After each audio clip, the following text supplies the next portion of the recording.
Hello students, कैसे हो आप लोग? अच्छे। तो आज अपन करने जा रहे हैं न्यूटन्स लॉज ऑफ मोशन का बहुत ही इंटरेस्टिंग सा पॉइंट, फ्रिक्शन।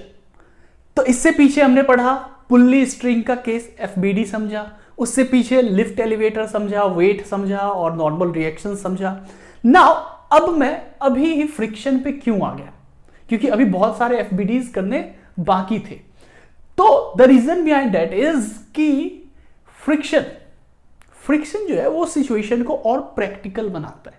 देखो, अगर अभी बिना फ्रिक्शन के हम लोग एफबीडी समझते, लाइक ये एक कार चल रही है या फिर एक हम किसी चीज को धक्का दे रहे हैं, ये सब चीज पढ़ते तो यहां पे हम लोग आइडियल केस लेते कि अभी नेग्लेक्ट फ्रिक्शन करना है। लेकिन जब आप फ्रिक्शन ले लेते हो तो that situation becomes more practical. That situation becomes more practical. ठीक है, यहां से लेते हैं।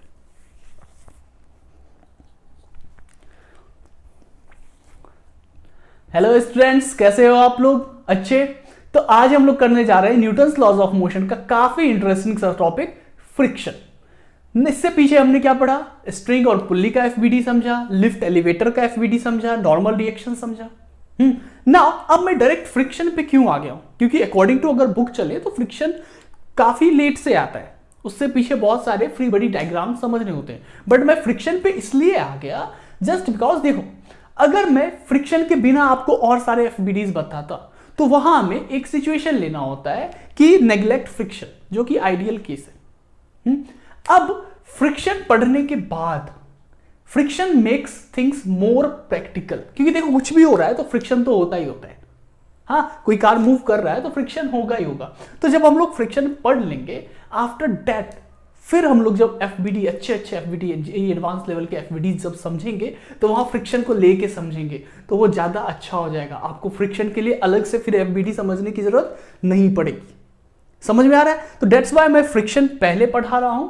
एंड इस आज के क्लास के बाद हम लोग सिर्फ एफबीडीज के 3-4 क्लासेस रखेंगे, एक से बढ़कर एक लेवल के फ्री बॉडी डायग्राम समझेंगे। ठीक, तो आज की क्लास में हम लोग फ्रिक्शन को बेसिकली कंसेप्ट से बहुत अच्छे से समझ लेंगे, उसके बाद ठोकेंगे इसके क्वेश्चंस।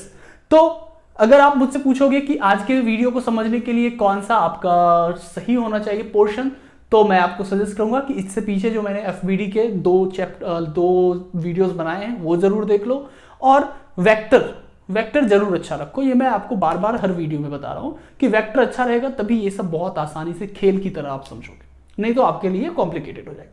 ठीक, तो चलो अब स्टार्ट करते हैं friction. So the first point is what is friction. देखो, दो चीजें होती है, एक होता है फ्रिक्शन और एक होता है फ्रिक्शनल फोर्स। दोनों अलग अलग है। बहुत बच्चे इसमें कंफ्यूज कर जाते हैं, फ्रिक्शन और फ्रिक्शनल फोर्स में। दोनों डिफरेंट है।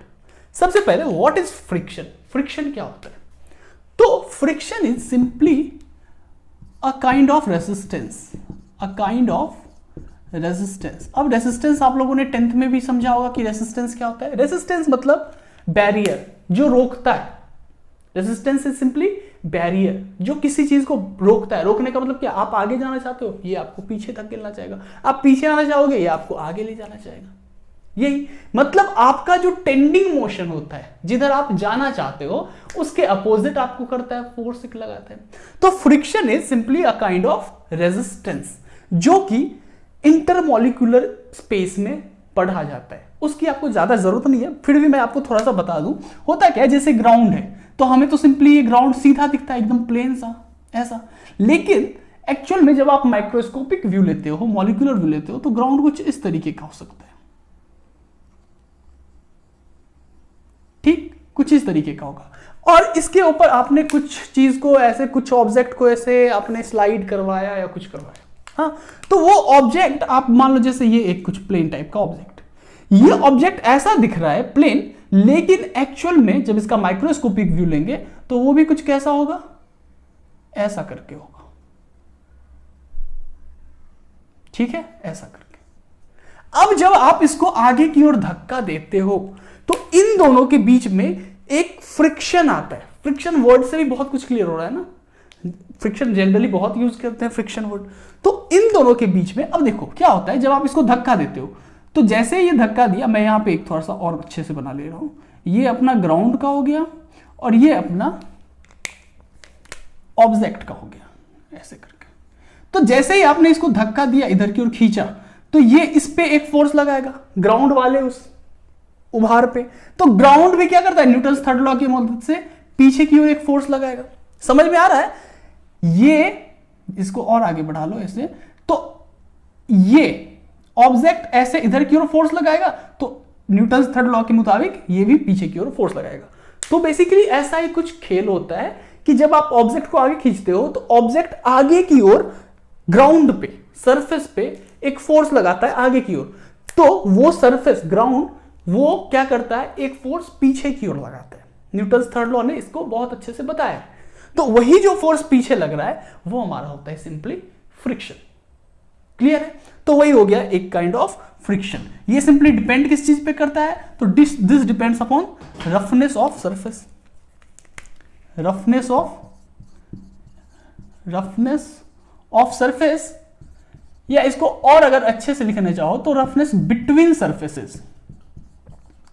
बिटवीन सरफेसेस मतलब क्या है कि बिटवीन क्यों बोले, ज्यादा परफेक्ट क्या होगा, बिटवीन। अब मान लो एक सरफेस है जो कि नॉर्मल है, घर का जैसा अपना फ्लोर होता है वैसा नॉर्मल, उस पे अगर आप बहुत ही रुखरा टाइप का कुछ ऑब्जेक्ट को ऐसे चलाओ तो वहां पे ज्यादा फ्रिक्शन होगा। समझ में आ रहा है?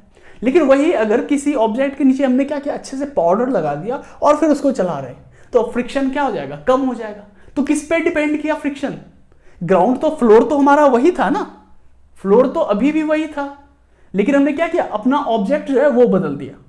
तो ऑब्जेक्ट और ग्राउंड, उन दोनों के बीच के फ्रिक्शन, उस दोनों के बीच पे डिपेंड करता है ना, उन दोनों के बीच कितना रफनेस है उस पर डिपेंड करता है फ्रिक्शन।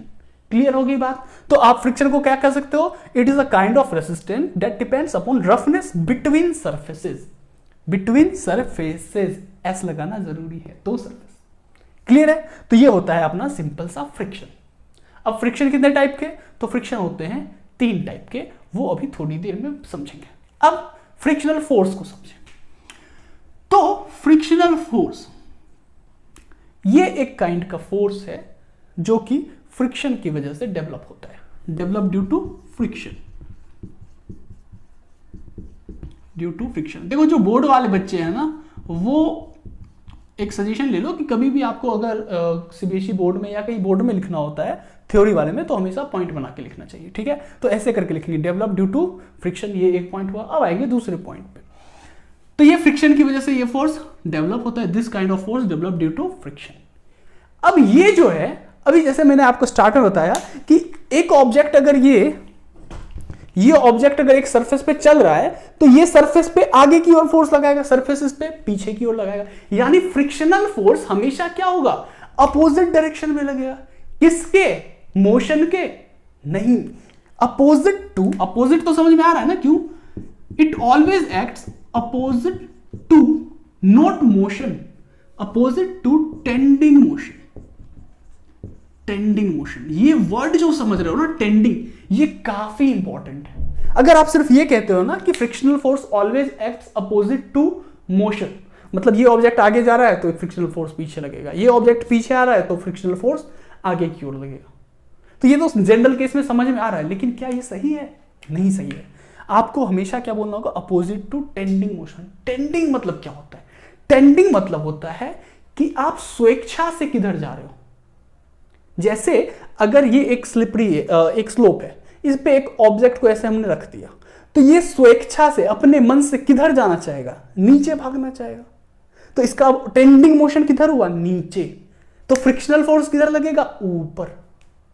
समझ रहे हो? ये केस टेंडिंग वाला जो है, ये वर्ड सबसे ज्यादा आपको समझ में, सबसे ज्यादा इसका एप्लीकेशन होता है सर्कुलर मोशन में, कि ये एक सर्कुलर ट्रैक है, यहां पे जब कार ऐसे आ रहा है ना, तो इस पे फ्रिक्शनल फोर्स किधर लग जाता है, अंदर। क्यों? क्योंकि कार कॉर्नर पे उधर की ओर भागना चाहता है, तो उसका टेंडिंग मोशन क्या होता है, बाहर की ओर। अगर फ्रिक्शन ना हो, कोई मान लो एक सर्कुलर टर्न है, वहां पे फ्रिक्शन ना हो, तो कार क्या होगा, अपोजिट साइड जाके गिर जाता है, खाई में गिरता है ना। क्यों गिरता है? क्योंकि फ्रिक्शन उतना नहीं मिल पाता है। फ्रिक्शन क्या, अंदर की ओर लगता है। टेंडिंग मोशन किधर हुआ, इसका बाहर की ओर। अगर फ्रिक्शन खत्म हो जाए तो ये बाहर की ओर गिर जाएगा। मतलब स्वेच्छा से ये कार किधर जाना चाहता है, उस साइड जाना चाहते हैं, तो फ्रिक्शन उसके अपोजिट लगेगा। तो मतलब आप मेरा समझ रहे हो कि टेंडिंग मोशन कहना जरूरी है, सिर्फ मोशन कहने से काम नहीं चलेगा। Opposite to tending motion, tending का मतलब जिधर ऑब्जेक्ट अपने मन से, अपने स्वेच्छा से जाना चाहते हैं। क्लियर है? तो this is opposite to tending motion. Now friction force जो है, ये वर्ड आप एक ध्यान दो, डेवलप्ड लिखा है मैंने,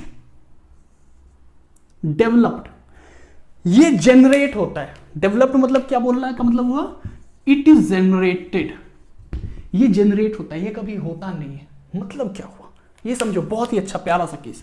मान लो कि, चलो प्रैक्टिकली समझाओ ना, ये ऑब्जेक्ट है, ठीक है, इसको मैंने ऐसे हाथ पे रखा हुआ है। अभी मेरे हाथ के सरफेस और इस डस्टर के नीचे वाले सरफेस के बीच में एक फ्रिक्शन तो है, क्योंकि एक रफनेस है तो एक फ्रिक्शन है। क्लियर? लेकिन अब मैं आपसे पूछूंगा कि बताओ इस दोनों के बीच में फ्रिक्शनल फोर्स कितना है? फ्रिक्शनल फोर्स को जनरली हम लोग स्मॉल एफ से डिनोट करते हैं। किस चीज से? स्मॉल एफ से। तो अगर मैं आपसे पूछूं फ्रिक्शनल फोर्स कितना है, तो इस केस में आप कहोगे फ्रिक्शनल फोर्स 0 है। फ्रिक्शनल फोर्स 0 है। क्यों 0 है? क्योंकि अभी इसका कोई टेंडिंग मोशन है क्या? नहीं। ये किधर भागना चाह रहा है? नहीं भागना चाह रहा है, ये अपना पड़ा हुआ है रेस्ट पे। जब तक टेंडिंग मोशन नहीं होगा फ्रिक्शनल फोर्स नहीं हो सकता। समझ में आ रही है बात आपको? अब तो ये अगर ऐसे रेस्ट में रखा हुआ है ना, तो इसके पास 0 फ्रिक्शनल फोर्स है, कोई भी फ्रिक्शनल फोर्स नहीं है। अगर इसके पास फ्रिक्शनल फोर्स होता तो ये क्या होता? पीछे की ओर आने लगता या फिर आगे की ओर भागने लगता due to frictional force.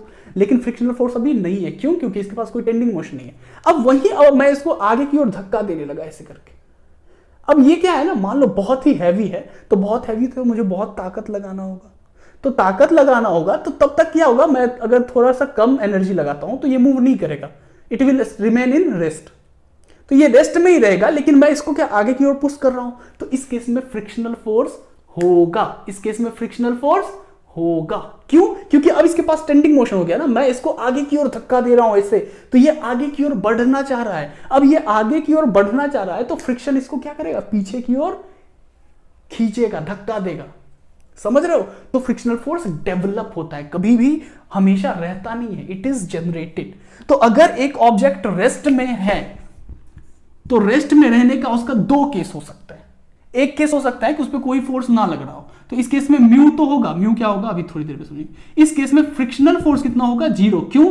Because there is no tending motion, there is no tending motion.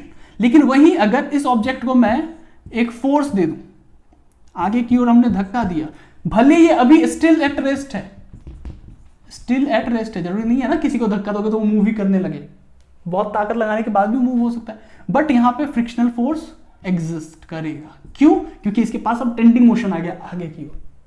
समझ गए? तो यही से अब बात आ जाती है, हम लोग किस चीज पे आ जाएंगे, टाइप्स ऑफ फ्रिक्शनल फोर्स या फिर टाइप्स ऑफ फ्रिक्शन। हाँ, एक रिक्वेस्ट करूंगा, चैनल न्यू है तो अगर वीडियो पसंद आए लास्ट तक तो प्लीज सब्सक्राइब कर देना, ठीक है? सपोर्ट की जरूरत है आपके। फ्रिक्शन, तो अब हम लोग आ जाते हैं किस पे, टाइप्स ऑफ फ्रिक्शन। तो फ्रिक्शन बाबू साहब 3 टाइप के होते हैं। पहला होता है स्टैटिक, दूसरा होता है लिमिटिंग और तीसरा होता है काइनेटिक। हाँ, तीसरा होता है काइनेटिक। स्टैटिक फ्रिक्शन क्या होता है? स्टैटिक फ्रिक्शन होता है जब बॉडी रेस्ट में रहता है, बॉडी एट रेस्ट।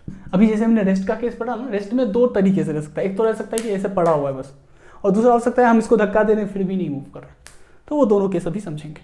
तो बॉडी एट रेस्ट, तो वो वहां पे क्या फ्रिक्शन लगता है, स्टैटिक फ्रिक्शन लगता है। मतलब ये एक बॉडी है, ये यहां पे इसको हमने रखा हुआ है, ये रेस्ट में है, तो यहां पे क्या लगेगा, स्टैटिक फ्रिक्शन। अब हम लोग बात करेंगे फ्रिक्शनल फोर्स की। तो फ्रिक्शनल फोर्स का जो फॉर्मूला होता है, फ्रिक्शनल फोर्स, इसका जो राइटिंग पे प्लीज मत जाना, ठीक है, बहुत गंदी है, स्मॉल एफ से लिखते हैं सिंपली। तो ये होता है आपको, जैसे ये एक ऑब्जेक्ट अपना हुआ, क्लियर है, ये ऑब्जेक्ट हुआ। तो इस पे जो फ्रिक्शनल फोर्स लगेगा, अब आपको ये बात समझ में आ रहा है कि जब तक कोई फोर्स ना लगे तब तक फ्रिक्शनल फोर्स तो लग नहीं सकता है, तो एक फोर्स लगेगा ही लगेगा। तो ऐसे करके एक एफ लगा सकते हैं हम। ये हमने एक एफ लगाया है, कैपिटल एफ, ये हमारे द्वारा लगाया गया। फ्रिक्शनल फोर्स का फॉर्मूला होता है कि अब इन दोनों के बीच में एक कॉफिशिएंट आता है। वो कॉफिशिएंट कैसे आता है वो मैं समझाता हूं। तो नीचे ये क्या लगाएगा, mg, और ऊपर क्या लगाएगा, नॉर्मल। और यहां से हम ये बात समझ सकते हैं n इक्वल्स टू mg। पीछे के लेक्चर आपने देखे होंगे तो आपको समझ में आ गया होगा। n इक्वल्स टू क्या होगा, mg। नाउ ये n, ये क्या है, सिंपली दिस इज वेट। अब आप प्रैक्टिकली मुझे बताओ, जिस ऑब्जेक्ट का वेट ज्यादा होगा, कोई एक ऑब्जेक्ट है उसका वेट ज्यादा है, तो उसका फ्रिक्शनल फोर्स कम होगा या ज्यादा होगा। मान लो एक 10 केजी का ऑब्जेक्ट है, एक 20 केजी का ऑब्जेक्ट है, तो आपको आगे की ओर धक्का देने में ज्यादा फोर्स किस में लगाना होगा, 20 केजी वाले में, जिसका मास वेट ज्यादा है। यानी वेट अगर ज्यादा है तो वहां पे आपको फोर्स भी ज्यादा लगाना पड़ रहा है। क्यों, क्योंकि अपोज भी बहुत ज्यादा हो रहा है। अब यहीं पे अगर मैं आपको एक इंटरेस्टिंग बात बताऊं, एक फ्रिक्शनलेस सरफेस ले लो जिसपे जीरो फ्रिक्शन है, बहुत ही स्मूथ, तो उस पे आप 10 केजी के मास को धक्का दो और 20 केजी के मास को धक्का दो, बात बराबर ही रहने वाला है, उतना ही फोर्स में दोनों मूव करेगा और मूव करता ही रह जाएगा।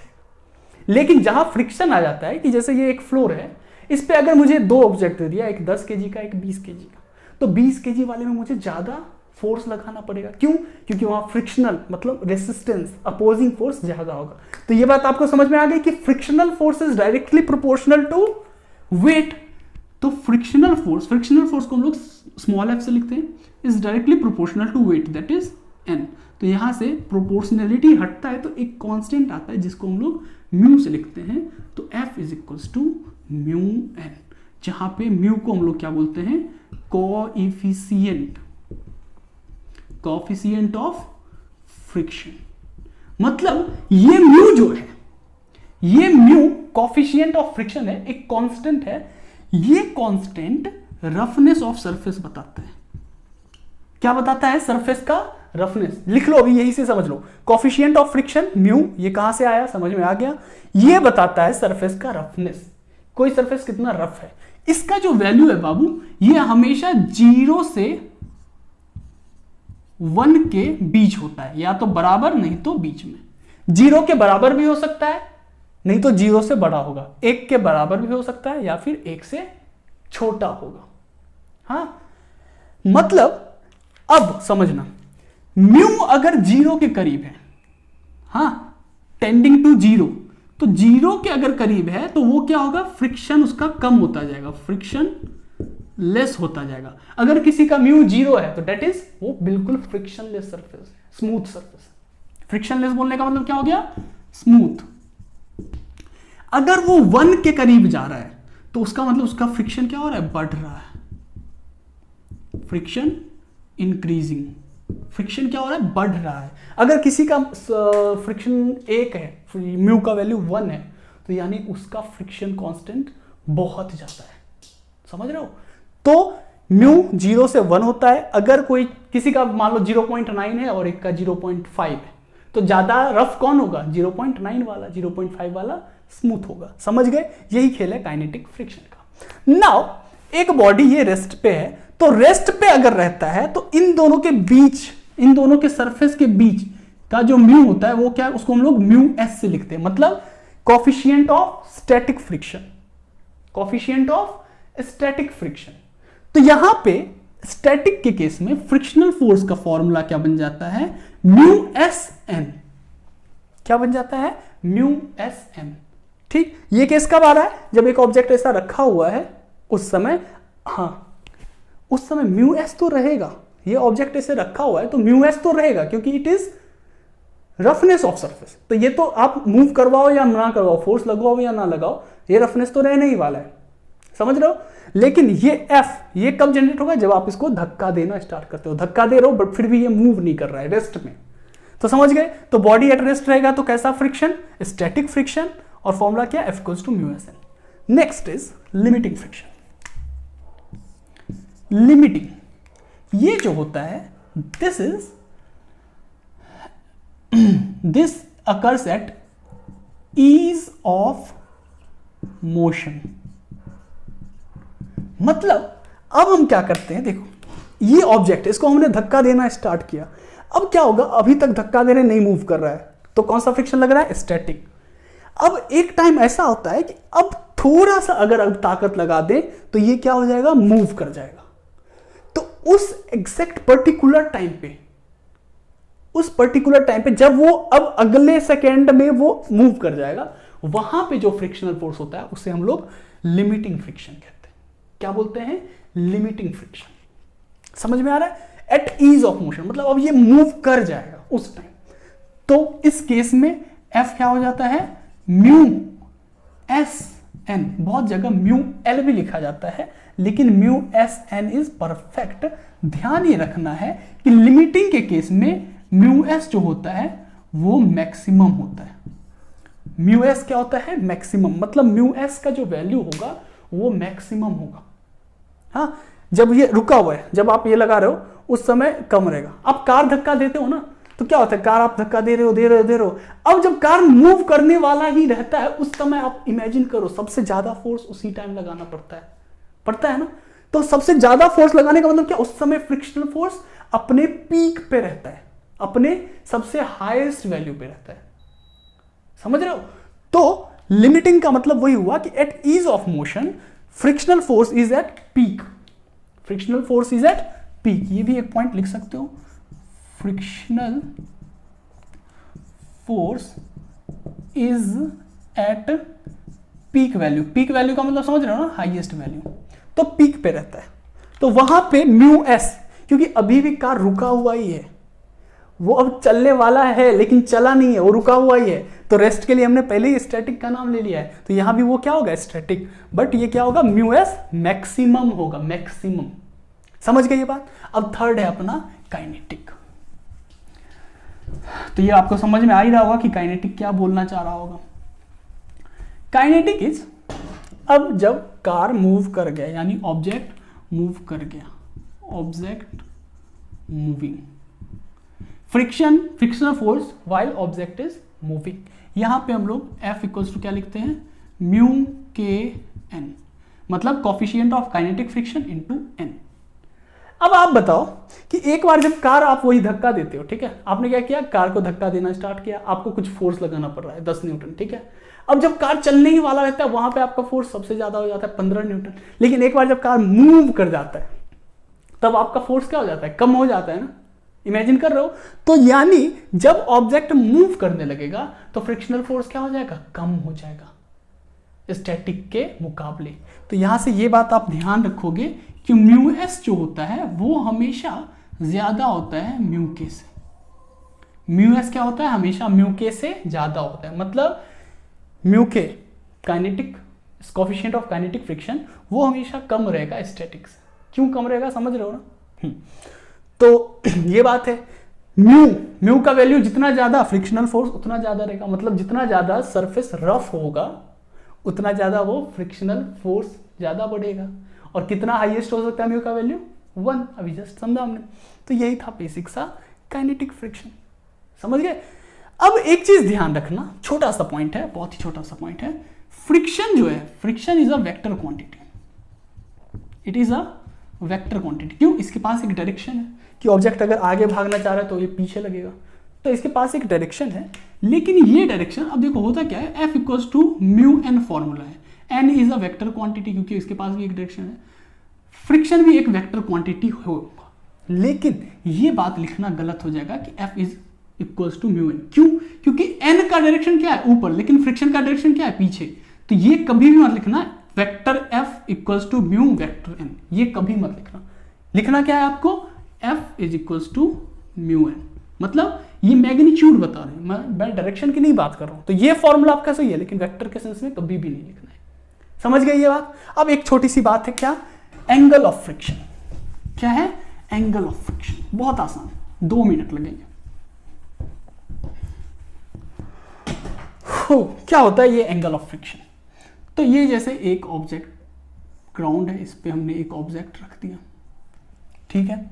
इस पे क्या होगा बाबू, नॉर्मल फोर्स ऊपर की ओर लगेगा, और फ्रिक्शनल फोर्स किधर लगेगा, पीछे। तो यहां से हम ऐसे बना सकते हैं कि फ्रिक्शनल फोर्स इधर लगा, नॉर्मल इधर लगा। अब इन दोनों का रिजल्टेंट कहां से पास होगा, कुछ यहां से पास होगा, समझ रहे हो, दिस इज व्हाट रिजल्टेंट। तो ये वाला जो एंगल है ना रिजल्टेंट और नॉर्मल के बीच, theta, angle between resultant and normal, angle between R and N, resultant and normal, is angle of friction.